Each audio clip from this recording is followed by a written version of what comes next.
মনে করবো আমি সাধারণ একজন মধ্যবিত্ত মানুষ, দিন আনি দিন খাই, দিন মজুর। আমি মনে করি আমাকে দিয়ে রাজনীতি কোনো কথা কোনো কাজ কিংবা কোন সরকার আসবে না আসবে এটা বলাটাই আমার ঠিক না। যেমন আমি চাই দেশটা যেন সুন্দর শৃঙ্খলাভাবে চলে। সর্বপ্রথম করণীয় দেশের সরকারের যেই আসুক আর না আসুক, সর্বপ্রথম করণীয় আইন প্রশাসন ঠিক করা, গঠন করা। যেমন দেশের ভেতর আইন শৃঙ্খলা একটুকু ঠিক নেই। যেমন ছিনতাই, খুন, রাহাজানি, ধর্ষণ, চাঁদাবাজি রহরহ ঘটে চলেছে। এটাই সবচেয়ে বড় কথা। এখন সরকার যেই আসুক, আমরা দিনমজুর মধ্যবিত্ত মানুষ, আমরা এটাই চাই তারা যেন দেশটাকে ভালো মতো পরিচালনা করে। আমাদের বেশি আশা নাই যে আমরা লাখ লাখ কামাবো, হাজার হাজার কামাবো, তা না। আমরা চাই চারটা মোটা ভাত, মোটা কাপড়, এই আমাদের গরিব মানুষের চাহিদা। কিন্তু আমরা চাই কি একটা সুন্দর সরকার আসুক, একটা ভালো সরকার আসুক। সে হোক বা বিএনপি, হোক বা আওয়ামী লীগ, হোক বা জামায়াত, হোক বা শিবির, হোক বা যেই, আমরা চাই দেশটার ভিতরে একটা ভালো সুন্দর যেন সরকার হয়। আমরা এটাই আমাদের প্রত্যাশা। আমরা গরিব মানুষ, আমরা চাই না কারোর কাছে 2 টাকা বেশি খাইতে, 2 টাকা কম খাইতে।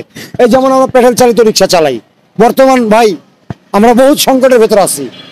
সারাটা দিনে আমাদের 400 টাকা 500 টাকা ভাড়া মারতে আমাদের কঠিন হয়ে যাচ্ছে। এই যে বারে বেলা 2টায় এই পর্যন্ত 1 টাকা ভাড়া মারতে পারি নাই।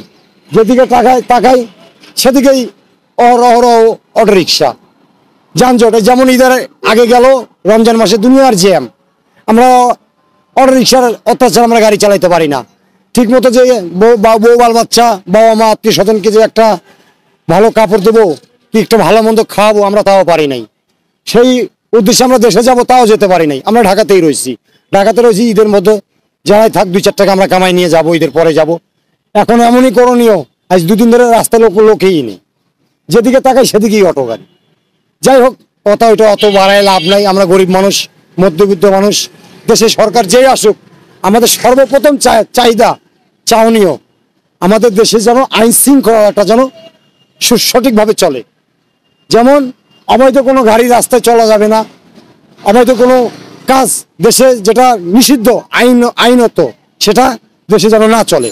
এটাই আমরা গরিব মানুষ আমরা চাই, এটাই আমাদের মিনতি। এখন আমরা যারা বর্তমান মধ্যবিত্ত মানুষ, আমরা মনে করি দেশের সরকার যে কটাই গেছে একটাও ভালো না।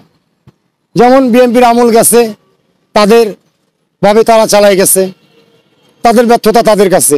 এতে তো আমরা দিনমজুর মানুষ অত দূর তো আমরা জানি না যে কে কি করলো, কে কিভাবে চলতেছে, তা তো না। আমরা রাস্তাঘাটে যেটুকু চোখে পড়ে ওই হিসাবে আমরা চলি। যাই ওই চলনীয় করণীয় কথা হচ্ছে সরকার তারা ছিল, তারা ঠিক মতো কাজ করতে পারেনি।